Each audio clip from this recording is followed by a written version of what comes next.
What is up, guys, and welcome back to the channel. Thank you guys for tuning in to episode 6 of my Road to Dunking series. And guys, we're slowly working our way back from our knee injury, feeling a little bit better every day. And today I was able to make a little bit even more progress because I was able to do some squats, do some normal exercises for the first time in a while. Now, I'm not going to be completely getting rid of the Jefferson step up / single leg half squat. I think it's a great exercise to strengthen your knees. So I am going to continue doing that, but I did not do that in this workout. So anyways, I started off with a warm up. Here's another thing that I need to be doing more of going in the future. So I did a bike, a lateral band walk, and then an ISO, a quad extension ISO for 50 seconds. So I would do the bike for about 50 seconds, the lateral walks with the band for about 10 reps both legs, and then I would do ISOs for about 50 seconds for each leg. And that got me feeling nice and warmed up, so I tried to do something a little bit explosive but still pretty easy on the joints, and mostly focused on muscular / CNS activation. Whoa. Okay. So I did some clean pulls from a block or from a pad, whatever you want to call it. It's about 6 inches up. So I did 3 sets of 5 with 335. These felt pretty good.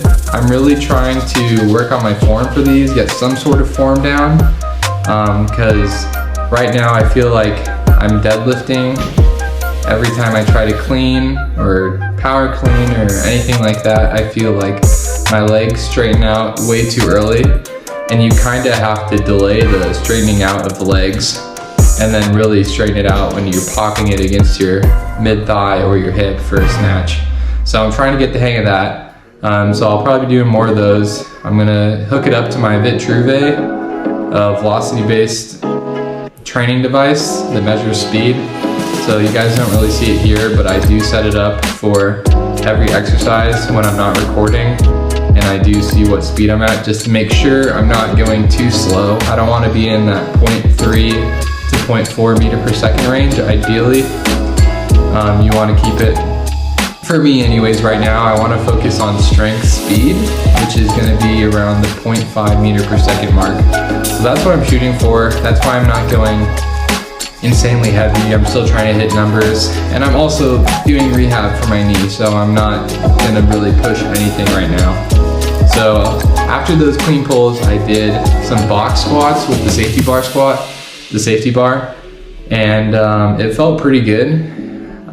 Really what I noticed is I can just kind of open up my right foot a little bit to point it more clockwise, I guess, more towards like 2 o'clock, and it'll alleviate some pressure in my knee. So slowly figuring out what the issue is with my knee. I feel like the quad flare-up has somewhat passed. I still can feel it once in a while if I really push training quads. That's definitely part of it. But I think there's more going on in the meniscus / patella tendon. So gonna still wait a few weeks to go see a doctor just to, try to heal it as much as possible as I can by myself. Doing red light, doing my complex unit similar to a Mark Pro, where it's just shooting electricity at you in your muscles or whatever it does. I don't know, but it feels good. Anyways, I've been watching THP, obviously, kind of the forefront of dunk training at this point, in my opinion.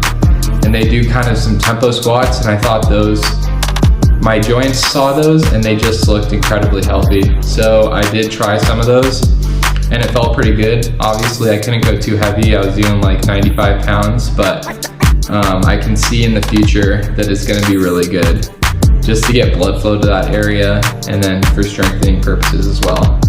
And then obviously had to do some calves. I'm trying to do calves in every workout, whether it's seated standing, isometric holds, whatever it may be. I'm trying to do it basically every day or every other day. You know, I'll do my isos every day, so I'll do like a seated calf raise hold with not really an insane weight or anything, but just to, you know, keep the tendons stiff. But yeah, did those, slowly work on my calves, getting the calves up, and then I did some single leg quad extension. And for any of those that have watched since the first episode, I don't even know if I showed my quad extensions with my right leg, but I was doing like a 15 or like a 25. I really couldn't do hardly anything. Like, it would just hurt. Like, I would be seated on the quad extension machine, and it would just be like, how am I gonna even get this weight up? And there's like freaking no weight on the bar. So I was able to do 2 plates with my right leg and 4 plates with my left. So it's getting better. It's getting better. It takes time. I'm not gonna rush into anything. I'm gonna do what feels good, and I'm gonna slowly increase the load over time without increasing any pain whatsoever. I'm gonna keep my pain threshold incredibly low. You know, probably for months to come, honestly, so I can really build a strong foundation, and then when I'm ready to push, I can push.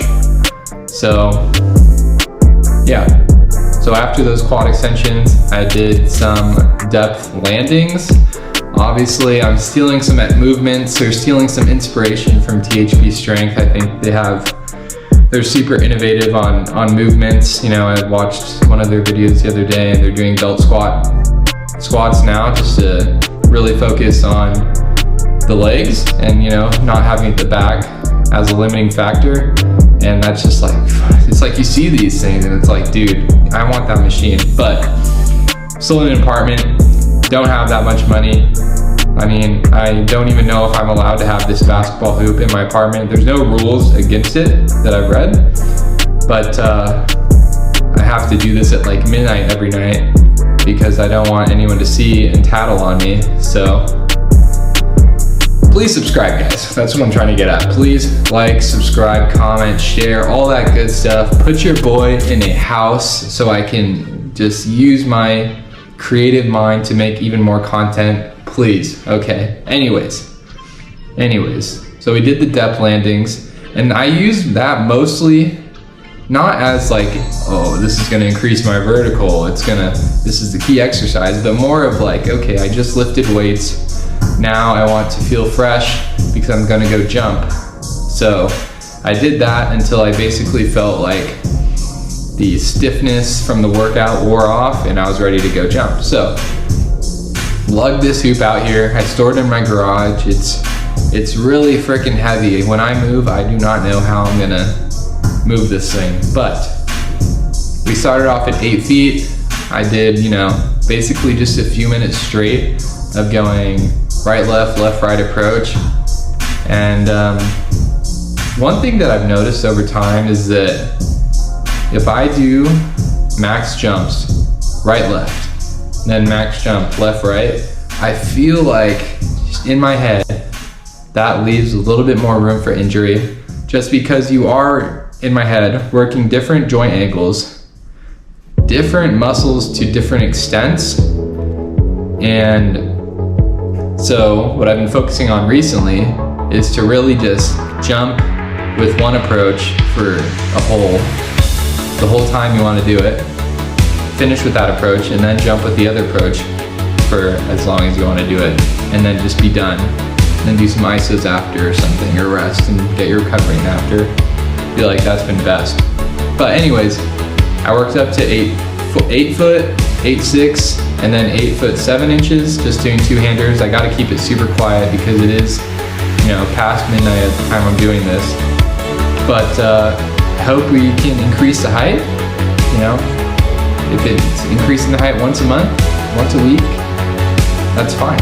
I'll be happy with that. But anyways, guys, hope you enjoyed this video. Be sure to like and subscribe for more. Episode 7 coming out soon. See you in the next one. Peace.